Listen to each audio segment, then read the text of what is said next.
Good evening. How is everyone? Yeah? That's it? Yeah? Okay, well, good. I guess it's better than no. It is good to be with you tonight. It's finally warmed up. It got really hot today. I think 52 registered on my thermometer. I thought, wow, we are in a heat wave. But so glad that you're able to be here, and your water pipes maybe are sealed back up. I know the Buchanan congregation had a disaster, literally Sunday morning when they showed up. The water pipe had burst and flooded their entire building, and it's basically ruined. It all ran out in the parking lot. It's just really bad. So please remember those good people over there as they're trying to recover from a disaster, actually. In our class in the book of Genesis, we've been taking a few weeks here in the beginning, pardon the pun, to talk about the battle of ideas, and in particular, we're looking at the question of origins, and in connection with that, we're looking at evolution versus creationism, and the question that we're dealing with is whether or not creationism or evolutionism, as they're used, those terms used here, which of those two best fits scientific data as we understand it, or the laws of science as we recognize them, which of these two philosophies of the origin of mankind best fits. And I use the term philosophy because no one was alive, no one was here, no one existed to see the beginning. It doesn't matter if you take an evolutionary position or if you believe strictly in the account of the Bible as Moses has recorded it for us. Either view you take, you weren't there in the beginning. So we could not scientifically prove or explain or in any way test how God did this or how evolution supposedly did that through some big bang or whatever. So both of them are theories, they're philosophies. But again, the question is which of these two worldviews best fits real, established science. And so that's where we're going. There are only two possible explanations, really, for the origin of man. Either we are here as a result of blind evolutionary forces. We're just freaks of nature, literally. And here we are discussing our origin.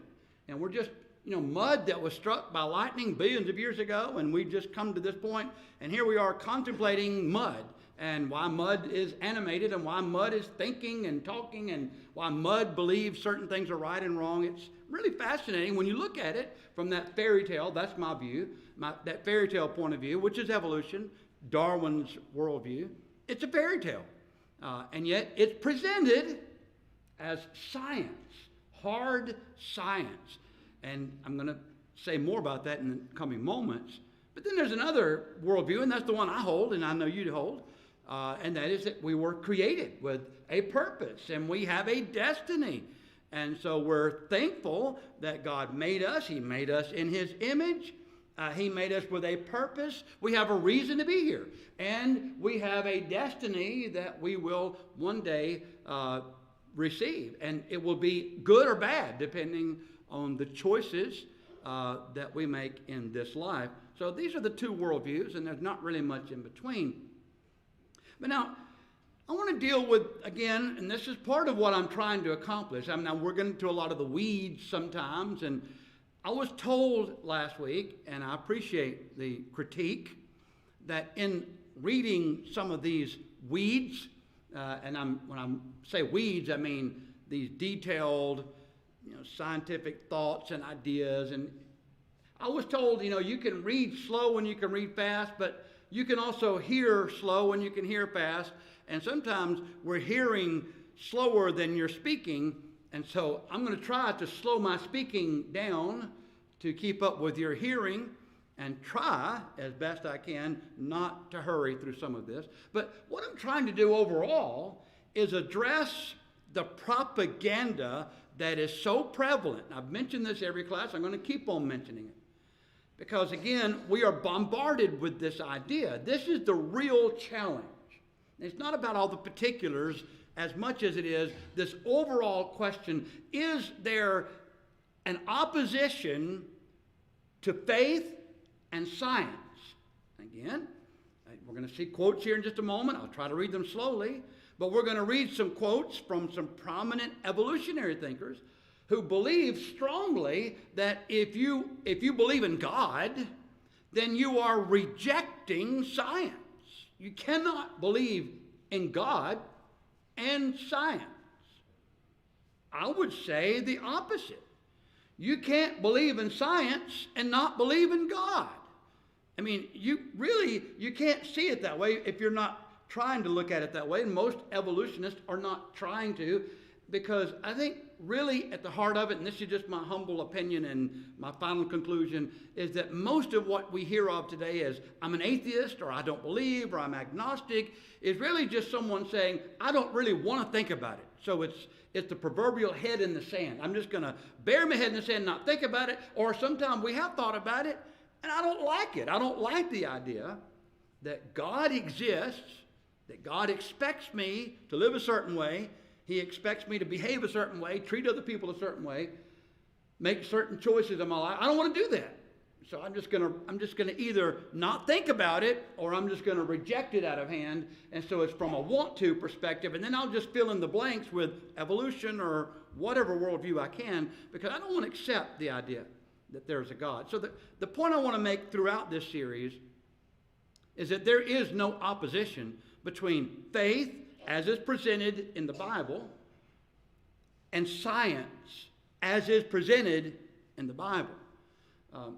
The Bible is not a science book, but it does have a lot of scientific thoughts and ideas expressed in it, which are perfectly complementary to what we know as known laws of science, so on and so forth. So again, I want to delve into this a little more. In 1966, that's 56 years ago, Hermann Mueller made this statement. He said, there are no hypotheses alternative to the principle of evolution with its tree of life that any competent biologist of today takes seriously. Moreover, the principle is so important for an understanding of the world we live in and of ourselves that the public in general, including students taking biology in high school, should be made aware of it. And the fact of it is firmly established even as the rotundity of the earth is firmly established. That's a pretty bold statement. If you're a serious biologist, you don't believe in God. And you don't reject evolution. And the general public, particularly high school students, now that was high school students. This is 1966. They're working on our pre-kindergartners now. I mean, I'm just saying this is 1966. So that's their mindset. The National Academy of Sciences said this in a similar resolution, whereas we understand a requirement that textbooks for use in public schools give parallel treatment to the theory of evolution and the belief in special creation. By the way, this is 1972. We're moving up in time again. But I want you to see the evolution in thought. But again, notice what they're saying. There's an equal treatment. At this stage, 1972, I was in first grade, so we have an equal treatment of evolution and creation. That was then, not now. But again, whereas the essential procedural foundations of science exclude appeal to supernatural causes as a concept, not susceptible to validation by objective criteria, and whereas religion and science are therefore separate and mutually exclusive realms of human thought, whose presentation in the same context leads to misunderstanding of both scientific theory and religious belief, we, the members of the National Academy of Sciences assembled at the autumn 1972 meeting, urge that textbooks of the sciences utilized in the public schools of the nation be limited to the exposition of scientific matter. About 12 years ago, maybe 12 to 15 years ago in that time frame, Cobb County, and just north of us, Cobb County Their school board decided we're going to put a disclaimer in our biology textbooks in high school. It was a simple disclaimer. And the disclaimer, I had it, I didn't bring the slide with me tonight. I'm not going to try to quote it verbatim. But the gist of the quote was, this book presents a theory of the origin of the world and of mankind through Darwin's view of evolution. It is only a theory and should be studied in light of the fact it is a theory and not a fact. The ACLU got on board, they sued, and it was removed. They removed that disclaimer. They didn't remove the evolution from the biology textbook. They just removed the disclaimer. And it really wasn't a disclaimer. It was simply, you need to approach this with an open mind. No, you can't have an open mind from that worldview. That worldview does not allow an open mind. You agree with us or we will kill you. Now, you say, hey, I'm not crazy. You think I'm crazy. History is on my side and present experience is on my side. Given enough time, these maniacs will start killing people that do not agree with them. Trust me, it's happened many times. That's where we're headed. It's a totalitarian worldview. The only thing that allows freedom, by the way, is Christianity. I'm not afraid to say that. I'm not ashamed to say that. And I hope everybody is aware of that. Christianity is what gave birth to this nation, which is the freest nation, at least it has been, until recently. And you say, why are we losing our freedom? What are we losing right now? The battle of ideas. These things have consequences. And this is what they were saying. And so, this was 1972. In 1980, Discover magazine, Ben Bova, said evolution is the cornerstone of the biological sciences. No serious scientist disputes this. So far, not one shred of evidence has ever been found to support the creationist view. I'm wondering as they typed this on their computer or on their typewriter, where did they think that typewriter came from? Who designed the typewriter? How do you make a typewriter work? How do you think the thoughts to put words and thoughts and ideas on paper in a typewriter and to publish it in a book and to have it in a magazine or whatever? This is insane. I'm sorry. I can't help myself.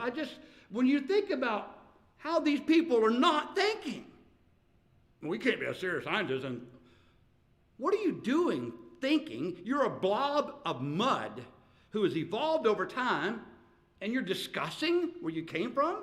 You're discussing how you got here? That's stupid. Who cares? Blow the brains out, move to the next guy. I mean, nothing matters. If there's no God, if we're all just freaks of nature, then I'll do as I please. That's what this is about. Please don't misunderstand me. That's what this is about. Anarchy. I want to do what I want to do. But again, we're rejecting reality, just like I mentioned Romans 1 last week. There's a suppression of the knowledge, even though we are without excuse. We're without excuse. We can't deny. Only a fool would say there's no God, and yet we're saying it. Many are saying it. Why? Because we want to. We don't want to believe in God. But again, there's not a shred of evidence for the creationist view, not a finger bone, not a leaf, not a shred of it. This is funny. I'm like, where did finger bones come from? Mud? Yeah, over time. Okay, time did it. Time provides miracles. Remember, we saw that last week. Time produces miracles. And these people say we're crazy. We may have been created by some deity or other unfathomable force, but there is no evidence whatsoever that it happened in this way. I'm going to ask the question, where's the evidence for your Big Bang? And where are your intermediary species that go from mud to man? We've got to see. I mean, there should be layer upon layer, thousands upon thousands of specimens of this is the mud, and this is the mud with legs, and this is the mud with legs and hair. This is the mud that climbed in the tree. This is the mud that fell out of the tree. And this is the mud that's talking about all that stuff. I mean, you've got to show me the steps here. You're just claiming it, but you're not showing it. Again, there's not a mud pit of evidence for their worldview. Literally, we can say the same thing back to them, can't we? That's a good question. Well, I think maybe we're seeing it now. I don't know.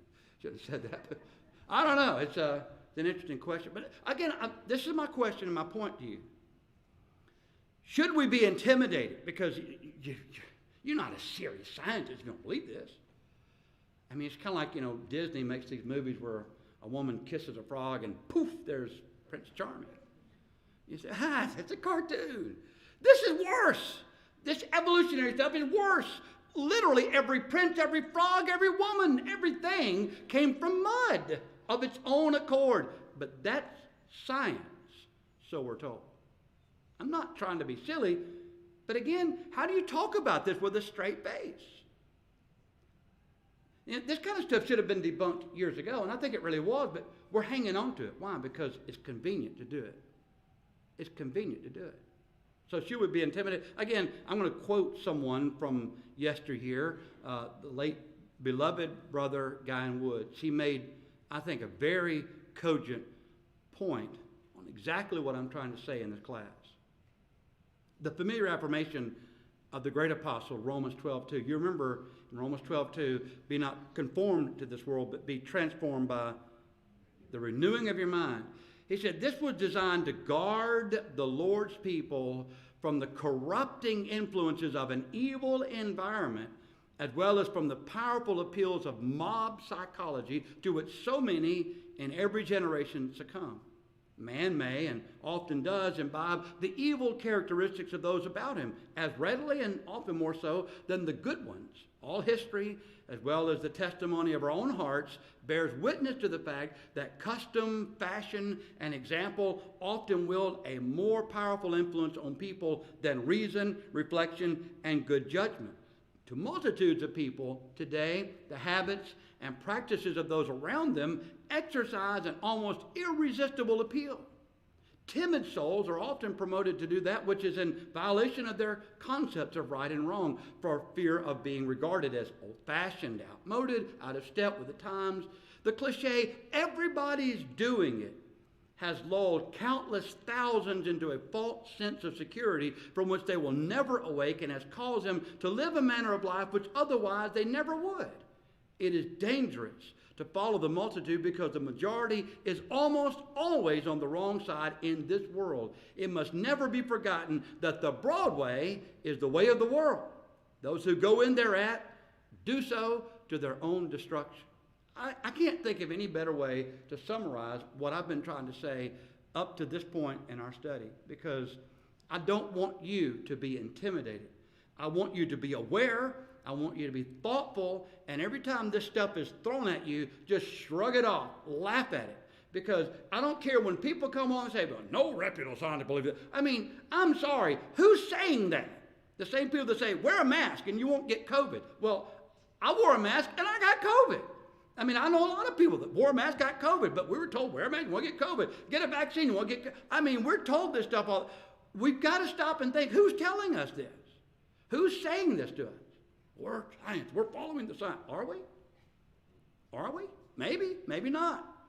Maybe in some cases, maybe in some cases not. I'm just saying we have to think clearly and object. Don't be intimidated because everybody thinks it. Yes. What's crazy to me is all of these scientists talk about how there's no proof. There's no proof at all. Like nothing that exists now is proof that there's a God. But in Romans 1:19, it says, for what can be known about God is quite to them, because God has shown it to them. For his invisible attributes, namely his eternal power and divine nature, have been clearly perceived ever since the creation of the world and the things that have been made. Like finger bones and leaves. Yeah, the things that he made. That's pretty good evidence. Somebody made this. How did mud learn to do this? Or do this? Or this. How did mud learn to do stuff like that? I mean, somewhere along the line, mud figured out how to, well, we're going to reproduce in a minute. Yeah. Yes, Fran? Where is the chart or so forth that this mud decided it was going to be a frog or a mosquito or Time. a kangaroo? Time did it. There had to be. It was so long ago, we don't know, but we know time did it. That's the answer. That time did it. Billion of years, time did it. That's what's his name? I'll see him in a minute here. It's on the tip of my tongue. George Wald, is that his name? From the 1950s, that evolutionist. What was his name? George Wald? No, it wasn't Orwell. He wrote about our time, but no. I think it's George Wald who was discussing that. He talked about inconceivable amounts of time. Time performed miracles. That's time. That's your answer. Mud decided because time told it to. And so this is where we left off last week. Because, again, going back to time, for evolution to even have a chance, and it doesn't, but if it did have a chance, and it doesn't, but if it did have a chance, and it doesn't, but if it did, time would be the only way you could possibly imagine it, because you have to imagine it. You can't scientifically prove it. Isn't that interesting? But you can imagine it if you're giving yourself billions of years to work with.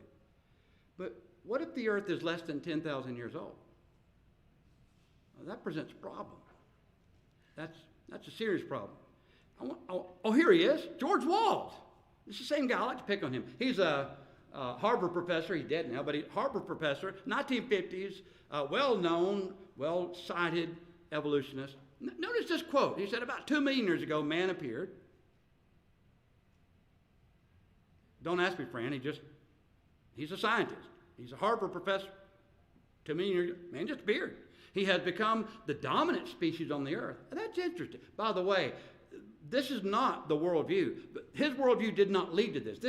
He's still operating on a 1950s Ozzie and Harriet kind of worldview where, people have primacy over animals.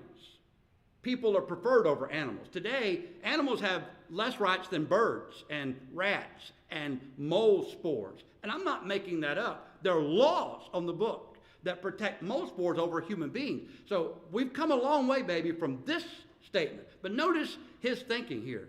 He said, we're the dominant species on earth. All other living things, animal, plant, live by his sufferance. He is the custodian of life on earth, and in the solar system, it's a big responsibility. Woo.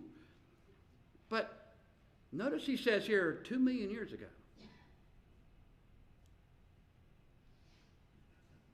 Here's a question that I have about man appearing.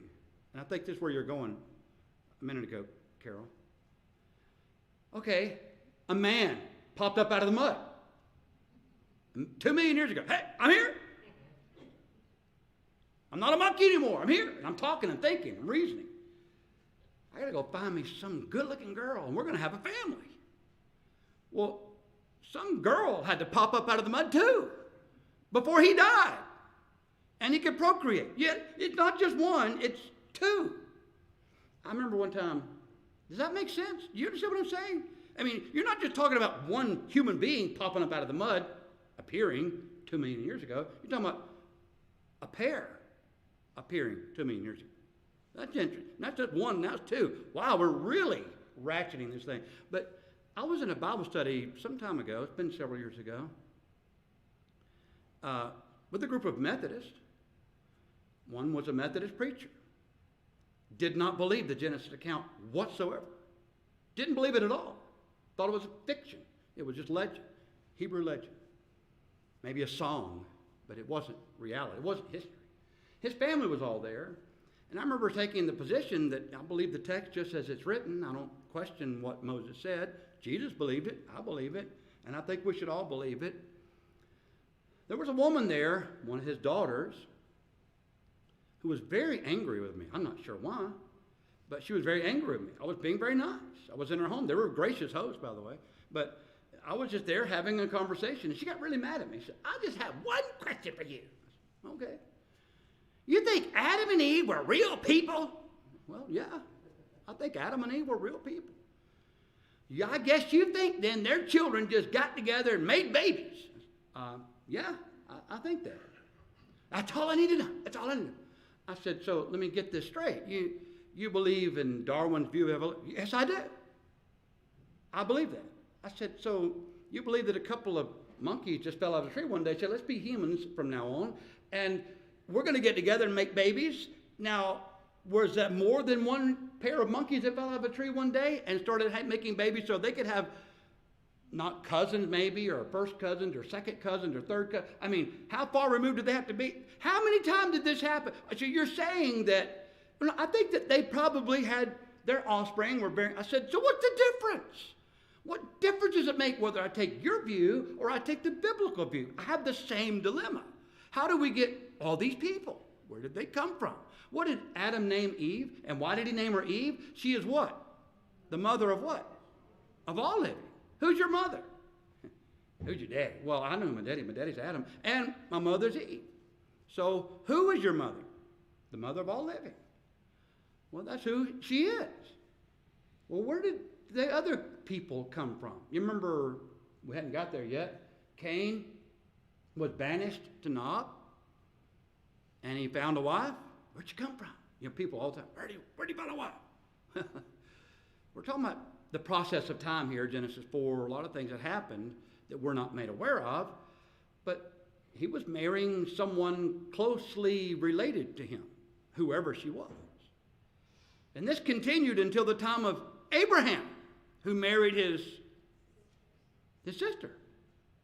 Now, 400 years later, when you get to Moses, Moses gave the law, right? And in the law of Moses, that was forbidden. You could not marry your sister or even your first cousin. You couldn't be that closely related. Why did God somehow decide at this stage to make that law? Because, I'm not a geneticist, but anybody that studied genetics would know this. If you keep on interbreeding that close over time, the genetic pool weakens and mutations occur. It's not healthy. It's not good. And so we don't allow brothers and sisters to marry, even first cousins to get married. There's a reason for that. Genetically, it doesn't work. Now, if you go back in time to the beginning, at the original source, the genetic pool was stronger. It would have allowed that. It would have necessitated that. So in time, when that was no longer necessary, God put a stop to it. For our own good. Every law God gave us, by the way, is for our good. Again, I'm sidetracking. I'm sorry, I had to go there. But about 2 million years ago, a couple just popped up out of the mud. He liked her, and they got together, and they started having babies. And they had a lot of babies. Now, let's just think about this for a moment. We're talking about the age of the earth. Let me get you to see if you can find Waldo for a minute. But while you're looking at Waldo and thinking about this globe and all these people on this globe, you think, what would we do if all the landmass that's available for us to stand on, if we were here for 2 million years, would we be able to stand on this planet? Would there be enough room for that many people that have procreated, including wars, famine, early death and infancy? I mean, all of these things factored in over that millions of years. Well, again, I'm not one to tell you this, but there are those who have studied this question.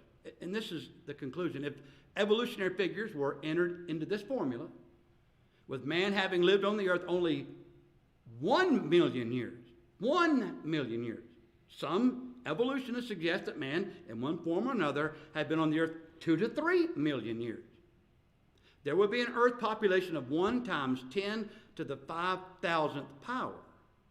That's factoring in death, pestilence, all these things. It's all there. Revelation stuff, book of Revelation, it's all factored in. All these things have been happening since the beginning of time. But in spite of that, the population continues to increase, right? If you've been here 1 million years, 1 times 10 to the 5,000th power. That's a 1 followed by 5,000 zeros. Wow. But the universe,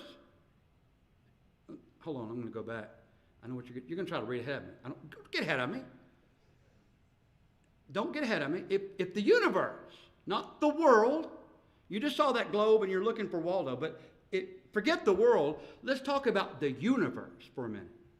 The universe.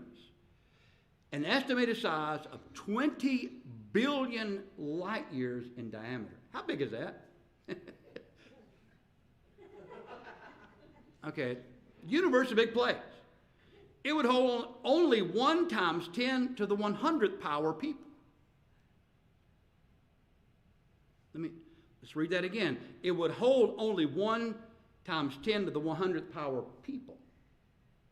Using creationist figures, however, the current world population, and this is a dated argument, it goes back to the early 1980s, would be approximately 4.3 billion people, which was true at that time. Evolutionary figures thus would imply an Earth population of 10 to the 4,900th times greater than would fit into the entire universe.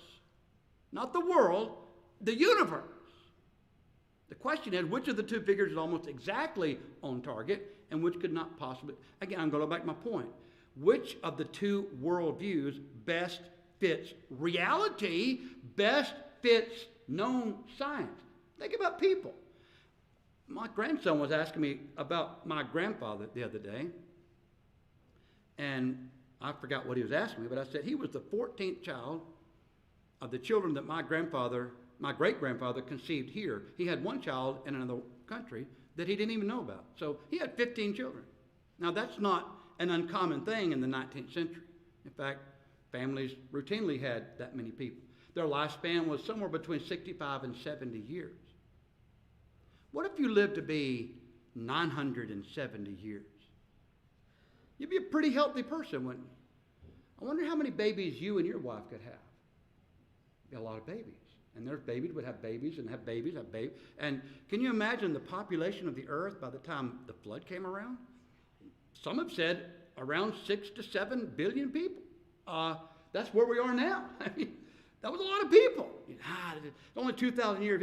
People were much stronger. They lived a lot longer. They didn't have hurricanes and tornadoes and floods and things like we have. I mean, it was a different world. So, yeah, they had a lot of people. There were a lot of people here. And they corrupted themselves really bad, really fast. But what else do you need to hear? I mean, if we're going to take the evolutionary view that human beings, in whatever form you want to call them, have been here for 2 to 3 million years, where are you going to put them on? We're here. We didn't die out. We're not extinct. We're still here. So we've been populating for how long? Well, if you look at these figures, roughly 10,000 years or less. Well, what does the biblical record reveal? Something less than 10,000 years. What does the evolutionary view say? Well, billions of years. That's a lot of people. Where are you going to fit them all? Does that argument make sense to you? You understand that? I mean, we're just talking about how many people could fit in the universe. And if we've been here that long, we wouldn't be able to make it. There's something else I want to discuss with you. You know anything about the magnetic field of planet Earth? Anything about it at all? Ever used a compass? What does a compass do? What does it point to? Who? True north. What is that? Okay, well, there are 3 important force fields associated with planet Earth. Gravitational, electric, and magnetic. The magnetic field is due to the huge electric current, billions of amperes worth, circulating in the core of the Earth. It now is known that the Earth's magnetic field is decaying faster than any other worldwide geophysical phenomenon. Knowledgeable scientists do not debate the fact of the rapid decrease in the Earth's magnetic field. Whatever the magnetic field is, whatever it does, okay, we can measure it, we know it exists, and we know that it's decreasing at a certain rate. It's a consistent rate, but it's decreasing. You with me so far? So we can measure it, we can look at it, and then we can go back in time. If this be the case, a comprehensive government report estimated, in fact, that the magnetic field would be gone by AD 3991. What year is it now? AD what? 2022. It's almost 2023. So in 3023, you got how many more years for the magnetic field to even be here? And that we're just measuring the magnetic field. Tick, tick, tick. Time is running. Time is running fast, especially when you're talking about magnetic field. Now, let's consider this. The problem is that going backward for more than just a few thousand years produces an impossibly large value in the magnetic field and of the electrically generated heat stored in the Earth's core. In other words, to see where we are right now and see how quickly it's decaying, if you go back more than a few thousand years, you can't sustain it. In fact, this is what the writer here says. Thomas Barnes, late professor emeritus of physics at the University of Texas at El Paso, calculated the upper limits of this time span to be, here we are again, with the same number, 10,000 years. The upper limits of this magnetic field. If you go back any further than that, what happens? Going back any further, Barnes concluded, would cause the field to be at such huge values, the Earth could not sustain itself. It would rupture and crack. According to the facts associated with the magnetic field, the upper limit for the age of the Earth is 10,000 years. Here we are again. The question, what worldview best fits with known, indisputable laws of science? Which of these fits? You ever been to the Grand Canyon? Has anyone ever been to the Grand Canyon? You've been to the Grand Canyon. Is it a pretty place? Is it cool? Beautiful, huh? It's fascinating, isn't it? Because this little river just carved all this stuff out over billions of years, and that's what we're told. And so you look at this landscape, and it covers, a lot of territory in the west. And so we've got this little Colorado River doing all this magnificent work over millions of years. Okay, but if you look carefully, you see layers. Sometimes geologists call it strata. And these layers represent millions of years. This pile of dirt, this thick, is 10 million years ago. This is 8 million years ago. That's 6 million. And you just keep coming up. And my question is, where does dirt keep coming from? It keeps piling up on top of itself. I never figured that out. You ever thought, there's only so much dirt here to work with. So, how do you keep piling on top of itself? Anyway, we got the dirt pile on top of itself, right? We got strata. And so we go into some strata and we say this was from the Mesozoic age and so many millions of years ago and then whatever. Okay, that's what we're told by geologists. But here's something interesting about these layers. Embedded in sedimentary rocks all over the globe, not just in the West, but all over the globe, are what are known as polystrate fossils. Polystrate means many layers, multiple layers, and refers to fossils that cut through at least 2 sedimentary rock layers.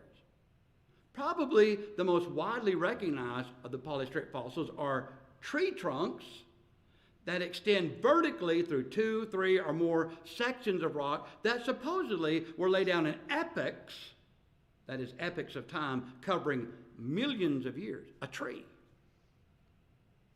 By the way, Adam and I have been cutting some trees here lately, and we noticed we cut some pine trees earlier in the summer, and we kind of stacked them up, but we'll get to those later. Well, we got to them later, and they were covered in worms. They just got in and just ate the wood up. I'm like, we don't need to do that again, because worms got to it, and then mold got to it. That didn't work out too well. So that was early this past summer. Now, have you ever seen a pine tree when it falls to the ground? How long does it typically lay there? It depends, but a few years you can just go back and just kick it, and it just disintegrates, right? Basically turns to mud. It doesn't last long. Hardwoods maybe last longer. Some species of tree last a little longer than that, but we're talking here, the claim is millions of years. A tree is standing erect, dead, standing erect, being layered and layered and layered over millions and millions of geological time. Really? That's interesting to me. Of course, we see examples of this all over the globe. These are polystrate fossils. They extend through several layers. There's one of them here, I think it goes through 12 feet. Yeah, it's a 12-foot fossilized tree, extends through 2 layers of coal. That's millions of years. It's a tree standing upright through layers, supposedly, that were here over millions of years. Here's something interesting about that. Organic material, which what I was just saying, such as wood that is exposed to the elements will rot. It won't fossilize. And as Leonard Brand pointed out in his book, Faith, Reason, and Earth History, A Paradigm of Earth and Biological Origins by Intelligent Design, even if the trees have been removed from oxygen, just take the oxygen out of the equation, anaerobic bacteria cause decay unless the specimens are buried rapidly. Thus, the entire length of these tree trunks must have been preserved quite quickly, which suggests then that the sedimentary layers surrounding them must have been deposited rapidly, possibly and even likely during a single catastrophe. As Paul Alderman suggested, they constitute rather a sort of frozen time clock from the past, indicating that terrible things occurred, not millions of years, but very quickly. How long did it take to form the Grand Canyon? Millions of years, what we're told. Actually, there are other geologists that have looked at this and have suggested it took maybe a few weeks or months. Well, the waters receded after the flood.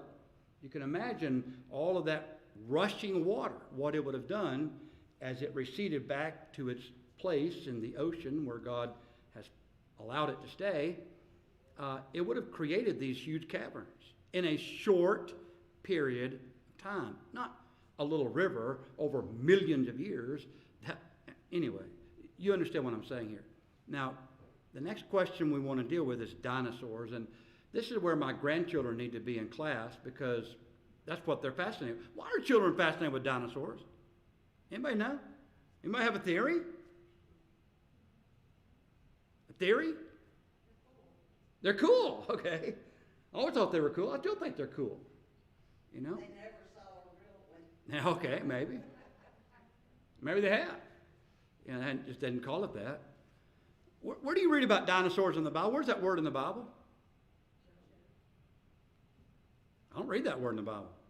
I have an exhaustive concordance, and you can look at all you want to, and there's not a single mention of dinosaurs anywhere. In fact, if you go back before the 19th century, in any book of biology, where did you read about dinosaurs? You didn't. We didn't talk about dinosaurs. Why? Why didn't we talk about dinosaurs? We did talk about dinosaurs. We just didn't call them that. We called them something else. We had other names for it. In fact, well, I'll say more about that in a minute. I want to talk about dinosaurs, and we don't have time to get into it tonight, but I do want to talk about this subject because it is, in fact, the poster child of evolution. There's no question about that. When you say dinosaur, you almost instinctively think Darwin, evolution. You just almost associate the two. They just go hand in glove. If it fits you, anyway. So you understand what I'm saying. You can't help but think about evolution when you see a dinosaur. Why? Because of that propaganda stuff I was talking about earlier. It's been hammered and hammered and hammered and hammered. Long before men ever roamed the earth, dinosaurs ruled this planet. Really? Are we supposed to believe that? Well, who made the dinosaurs? And what happened to them? And here's a question I want to ask this adult Bible class. Can you name the dinosaurs? I guarantee you my 5-year-old grandson could name almost every picture on this screen tonight. Robert, well, he's a kid at heart, but he just guesses. You know, his guess is as good as mine, though. Dino. Oh,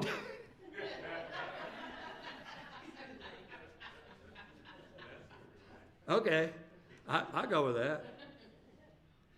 Someone said one time in a Bible class, I don't believe dinosaurs ever existed. I believe these bones that we're finding in the earth, they're just put there to test our faith. I'm sorry. I'm sorry. That just can't go. We can't accept that. We know that there were large creatures that are no longer here. Now, we have a lot of large creatures that are still here, but there were other large creatures that aren't here, and they have gone extinct, and they did exist. There's historical evidence for them. There's physical evidence for them, and there's biblical evidence for them. God made man to rule over every creeping thing that creeps on the earth. They're your dinosaurs. So we're talking about every creature man is to dominate. Dino, that's right. We put Dino to work in the rock factory, okay? And, I mean, why not? Of course, the question then comes up, what happened to the dinosaur? Why aren't they around? Who's to say they're all gone? It just depends on what you mean by dinosaur. And so I want to talk about some of that with you, about dragons and dinosaurs, because before they were called dinosaurs, they were just called dragons. We sing about it in one of the Psalms anyway. 1842, Richard Owen coined the term dinosaur. So you say, well, it's not mentioned in the Bible, therefore God must not know what it's talking about. God knew exactly what he's talking about. He talked about dinosaurs, described dinosaurs. But we just don't call them that. We didn't until 1842. We started using this term. It means what? What does dinosaur mean? Terrible lizard, okay? So we got Dino, right. So we got terrible lizard, and since 1842, and they are in the Bible, and Lord's willing, beginning next week we'll have a chance to talk about it. In fact, if you want to read Job 40 through Job 41, in fact, I encourage you to do that. When you go home tonight, just read it, and then come back and tell me what you think about it. You're probably, if you have one of the study Bibles, it may say something like, this is probably a crocodile or a hippopotamus. Okay? Just read the text. Don't listen to what someone's telling you it means. Because how big is the tail on a hippopotamus? Okay, well, just read the text. Yeah, you had a comment, Adam? I think they were probably delicious.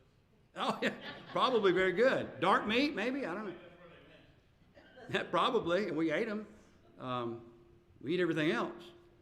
But, man, that's a lot of, look at that meat. You ain't got a smoker that big. But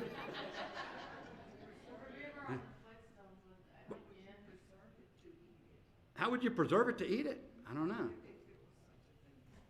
I don't know. Yeah?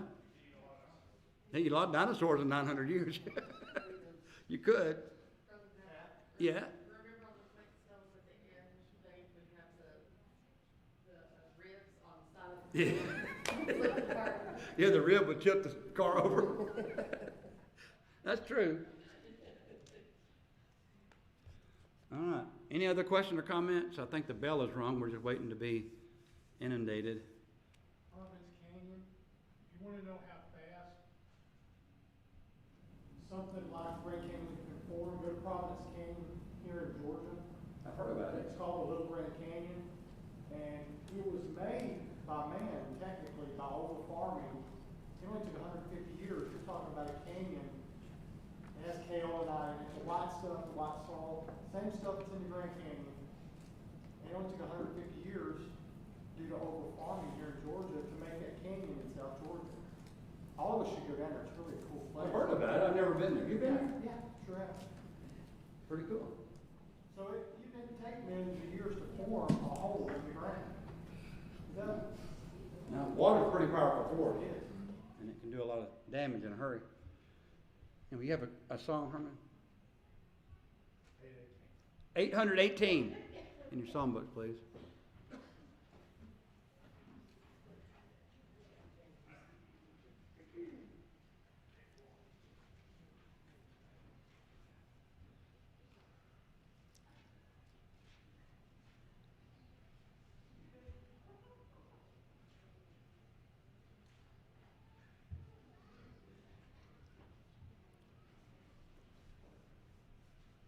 What are you?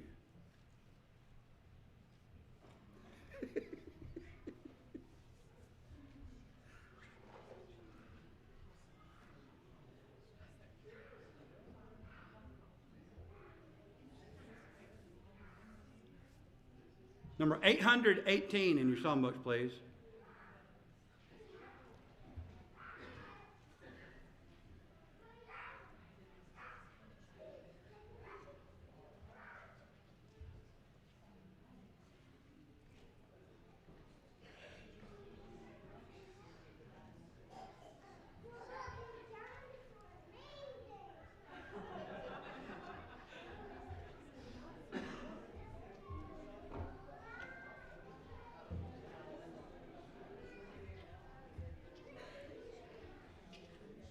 Yeah, we have the really cool class in here on Wednesday night.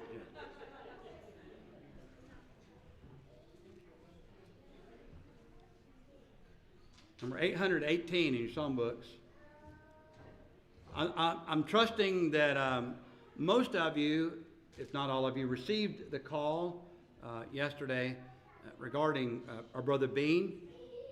He called me yesterday morning, and he just said, "Preacher, I'm going to call it a day, and I'm going to pull the plug." And he been told that all the treatment that he had received up to this point has been completely non-effective, and he's in a great deal of pain, and he's deteriorating fast, and the cancer has spread all over his body. He's at home now. Hospice has been called in. And Vicki wanted me, and Herman asked us to share with you today, please come and visit with him. If you have a chance, they're more than welcome for you. You're more than welcome to come visit with him. And it does him a world of good just to have someone drop by and say, hey, and talk to him and try to encourage him. Anyway, he's going through a very difficult time, and she is, as you can imagine. So please remember this good couple in your prayers. It's good to see Brian here tonight. I think he'd already had to leave, but he's overcoming and recovering rather from his surgery, and I'm glad to see him able to get out and about. Anyone else we need to mention on our prayer list that I don't have with me tonight? Yes, ma'am? I'm sorry? Tony? What did he do? He's home pretty sick. I'm sorry to hear that. Well, we'll add Tony to our prayer list, but thank you for bringing that to our attention. Anyone else we need to mention tonight? Saturday morning, 10 o'clock, is the event of the year. You'll probably be disfellowshipped if you're not here. But Saturday morning, 10 o'clock, we're having our annual, what do you call it? Brunch? Holiday brunch. Okay. We'll be ushering in the new year, closing out the old, entering the new. Bring something that you would eat typically for brunch. That's something between breakfast and lunch. So that would be like a double-decker hamburger with bacon on it, right? And cheese, okay? I'm just saying, bring your food, and we're going to have good times here. I look forward to that, and please be safe and warm this week. We were discussing in our class tonight the creation versus evolution controversy. And one of the points I was making is that so often people will say, I don't believe in God, I'm not sure there's a God, because they find it more convenient. It's just easier to just live their life without answering to God. The problem with that view is that it's denying reality. Reality is there. You can't deny it. You can't ignore it. You can pretend that you can get away with it for as long as you're allowed to live, but when we die, and we will, all of us will die, sooner or later, reality will strike. And the question is, well, am I prepared to meet my Creator, to stand before my God and answer for the life I'm leading, for the choices that I'm making? In Philippians 2, Paul said, every knee will bow and every tongue will confess that Jesus is Lord. Now, who does that include? That is every living being.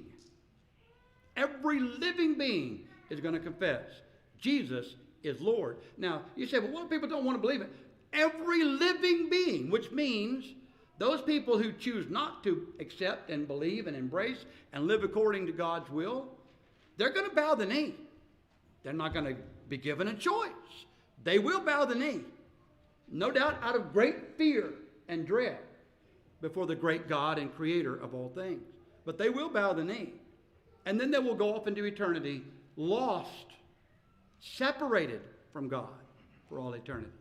It doesn't have to be with any of us. We have the choice. God granted us freedom of choice. We can choose to do right, live right, behave right, be the person that God would have us to be, and in the end, be ushered into glory. We can assist you through gospel obedience, making things right with the church that may be amiss. If we can help you in any way, please don't hesitate to make that need known right now while together we stand as we sing. I am resolved no longer to linger, join my